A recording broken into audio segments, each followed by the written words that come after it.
안녕하십니까. 이현종 기자의 분기탱신입니다. 지금 우리는 기회는 평등하지 않고 과정은 공정하지 않아서 결과는 볼 것도 없는 세상에서 짜증나게 살고 있습니다. 그래서 죄를 판단하는 사람이 거짓말을 밥 먹듯이 하고도 편가르기나 하는 것도 모자라서 국민 세금으로 유지하는 공간을 자기 개인 집인 것처럼 개인적으로 파티나 하면서 공사 구분도 못하는 자가 대법원장을 하는 아주 짜증나는 나라에서 살고 있습니다. 이런 자가 다른 사람의 잘잘못을 판단하고 있습니다. 그동안 얼마나 억울한 판결이 많았겠습니까? 그러나 다행스럽게도 국가의 운이 다하지 않았는지 야당에서는 이준석이라는 인물이 나타났습니다.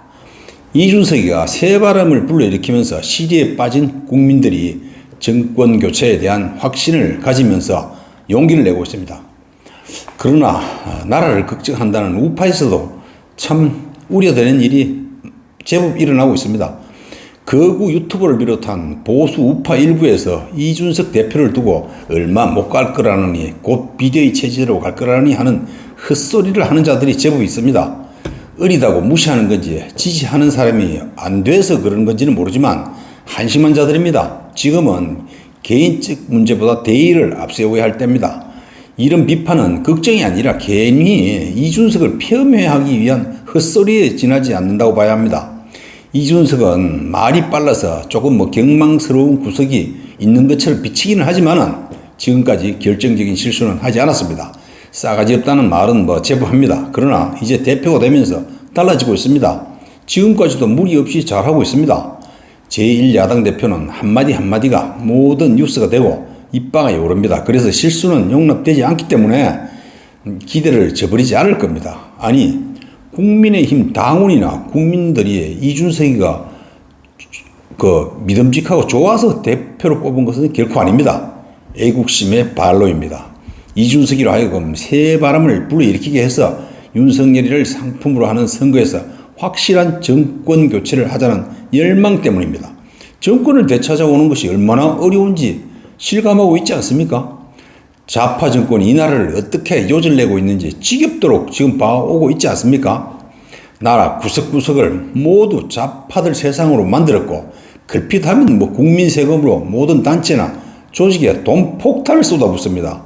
이들은 돈을 벌어본 적이 없으니까 생산적인 활동을 할 줄 모르고 그냥 국민이 낸 세금 그걸 지멋대로 쓰는 일밖에 모릅니다. 돈 앞에 장사 없습니다. 지돈은 한 푼도 안 씁니다. 모두 국민 세금입니다. 그 세금을 공돈으로 자기 돈으로 보고 마구잡이로 쓰재낍니다. 악랄한 좌파 정권을 무너지게 하는 방법은 이준석이 같은 극약 처방을 통해서 좌파가 하는 행위가 백약이 무효가 되도록 하는 방법밖에 없습니다. 그래서 모두가 이준석이를 택한 겁니다. 지금 이준석이를 비난하는 우파를 자처하는 평론가를 비롯한 그 사람들은 무슨 대안을 가지고 있습니까? 없습니다. 이렇게 좌파들이 허둥대도록 하는 다른 방법이 있습니까?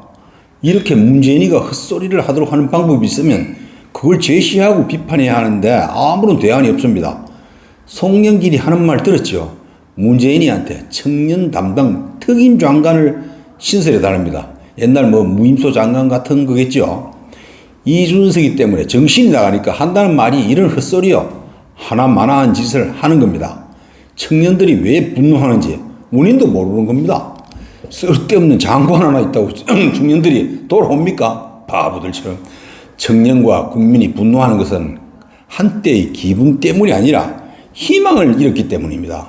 일자리가 없습니다. 집을 살 수도 없습니다. 그래서 결혼도 못합니다. 그들은 하루살이 인생으로 전락하고 있습니다. 이런 사태에 대한 대책은 못 세우고 장관직 하나 신설한다고 현호하겠다는 겁니다. 그걸로. 이들이 지금 이렇게 헤매고 있습니다. 그러니 지금 청와대 하는 걸 보십시다. 국민과 청년들의 분노에 대안을 내놓지는 못하고 청년 비서관에 25살짜리를 임명했습니다. 오히려 청년들 배만 아프게 했습니다. 지금까지도 청년 비서관이 있었지만 아무런 일도 못했는데 어리디 어린 비서관 한 사람 생겼다고 대책이 나오고 청년들 분노가 사그러들겠습니까? 그냥 얼렁뚱땅 모명은 하자는 건데 늪에서는 허우적거릴수록 빨리 깊이 빠져든다는 것도 모르는 바보들입니다. 이렇게 헤매는 이유가 바로 그 이준석이기 때문입니다. 그들은 이준석 바람 앞에는 무슨 대책이 없습니다. 있을 수가 없습니다. 기껏 한다는 짓이 따라하는 신용입니다. 청년을 앞세워서 깜투 씌워준다고 청년들이 호응합니까? 청년 담당 특임장관 만든다고 청년들이 돌아오겠습니까? 아무 일도 못하는데 이미 때가 늦었습니다. 그래서 그들은 허둥대기만 합니다. 아무리 유능한 유튜버와 국민의힘 당원이나 국회의원이 있다고 해도 판세를 이렇게 하루아침에 바꿀 능력이 있습니까? 지난번 서울 부산 보궐선거도 승리의 원동력은 윤석열이라는 희망이 야당을 받쳐주고 있었기 때문이었습니다. LH 사태니 뭐니 하지만은 당시 윤석열이 없어서 정권 교체라는 희망이 없었다면 이긴다는 자신감이 생기지 않았고 여당이 몰리지 않았습니다. 이렇게. 그런데 지금 이준석이를 비판해서 어떻게 하겠다는 겁니까? 아무런 책임도 질 줄 모르는 자들이 그냥 마음에 안 든다고 개인적으로 싫다고 비판하는 겁니다.